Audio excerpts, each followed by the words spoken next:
Hey, everybody. Welcome back to 10 Minute Strategy. It's been more than a minute since I recorded one of these, and today I'm introducing a good friend of mine, Michael Kalman. He's a Westport-based entrepreneur. He ran a very successful ad tech business for many years and works with a lot of great companies. So, Michael, thanks for joining today. Thanks for having me. It's exciting. Happy New Year. Happy New Year. So, I'd love to, record these on a regular basis with you and, talk about our thoughts on what's happening in the world of business and the things that surround business.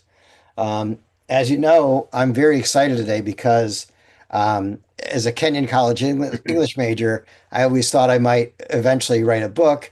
I had no idea at the time that I would be writing a book called How to Implement AI in Government. Um, but I worked on this with the management team at Advanced Robot Solutions, an excellent company delivering great solutions in AI in government in about 14 states with a lot more to come. And it's a really interesting read. It's really helpful for people that are trying to just understand what AI means for them, especially in the government area. But there's a lot in this book that applies, generally speaking, around the world of AI. Well, congratulations on the book. I think, we're in the out of a 100-yard game, we're on the 5-yard line in terms of AI deployment. Um, I think, the largest companies in the world have access to AI tools and they've built teams to figure out the best uses for AI to create their efficiencies.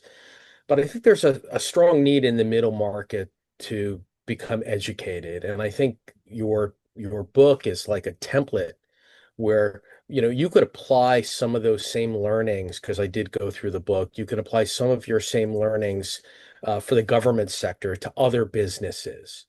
And I think the future of startups and the future of venture investing are going to lean very heavily on, did these companies embrace AI? Did they figure out the quickest path to revenue? Did they figure out the quickest path to converting sales? And I think in the long run, AI is going to be an intuitive feature that helps retain customers as well. So I think that, the timing's right, Peter, for you to probably syndicate that book and make it available to other categories of business. Well, we'll see. But I do want to touch on what you mentioned in terms of what's going on in the middle market and the fears and concerns that a lot of people rightly have around what AI is going to mean for their business.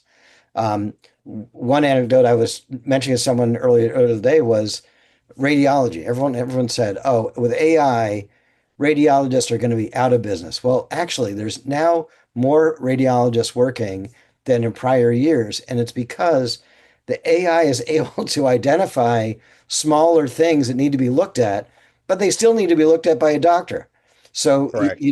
there's these unexpected results that come out in the world of government, and Advanced Robot Solutions has amazing customers in Texas and California, Pennsylvania, Florida, using kiosk-based solutions or a chatbot-based solution to allow people to have a better experience when they're dealing with government and courts and police departments as well. Um, the the reality is that the way AI is being deployed is to allow the workers who are in those jobs to be more effective at their jobs because they're not getting interrupted by stuff that's very, very, very repetitive.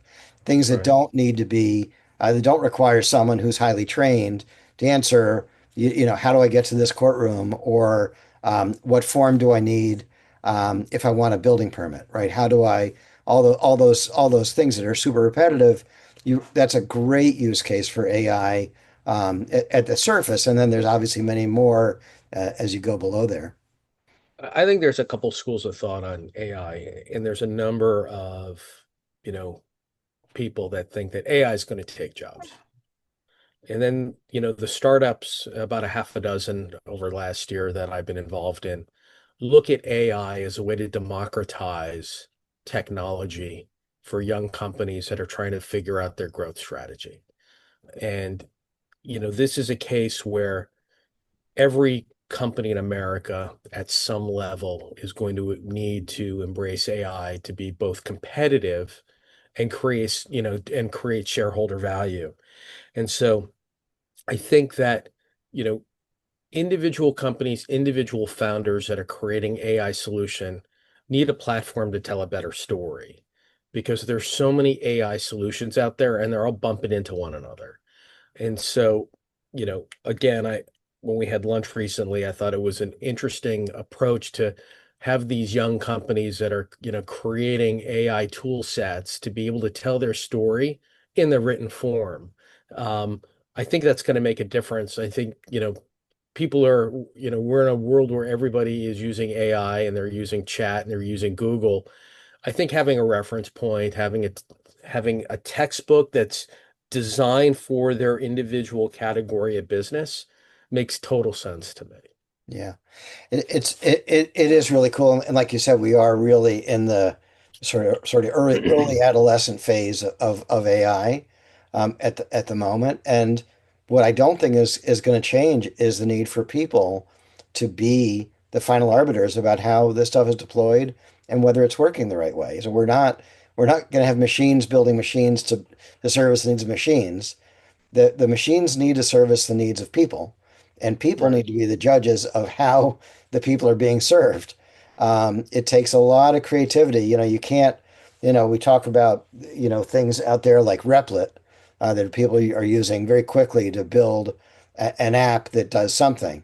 But the ceiling on Replit is not that high.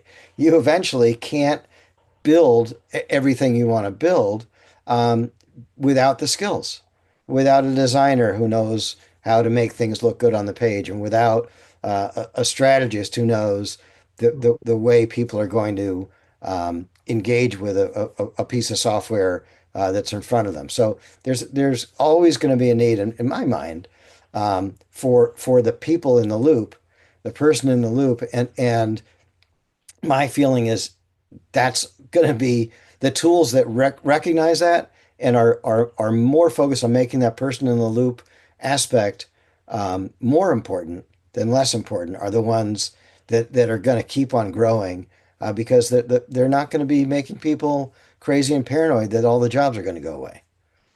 100%. Look, I met with two founders yesterday in the city. They were telling me about the platforms that they were building. My first question is, did you use Claude? And in both cases, they used Claude. And what it allowed them to do, they had an idea.